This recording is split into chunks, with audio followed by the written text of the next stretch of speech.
De voir ces puits voir le jour, ça n'a pas de prix, c'est vraiment une fierté pour moi.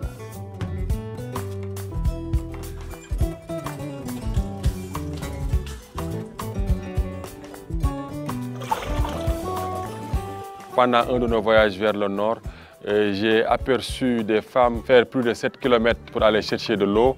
J'ai eu le cœur brisé et je me suis posé la question à savoir comment je pourrais faire pour vraiment les aider à avoir de l'eau potable. Et avec l'influence que j'avais sur les réseaux sociaux, j'ai commencé à mettre en place des puits.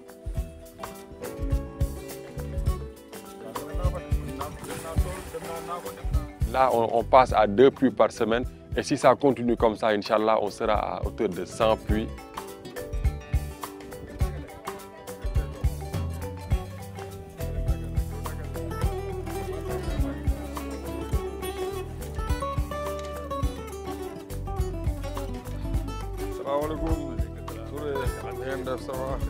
Les débuts de travaux d'un puits me font beaucoup de bien. Pourquoi? Parce qu'il y a beaucoup d'espoir qui se lit dans les visages des gens qui sont là présents.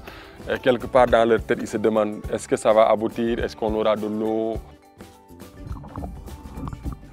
Je suis très heureux quand je termine un puits, de voir comment les gens sont là, contents et de penser à l'impact qu'il va y avoir sur leur vie.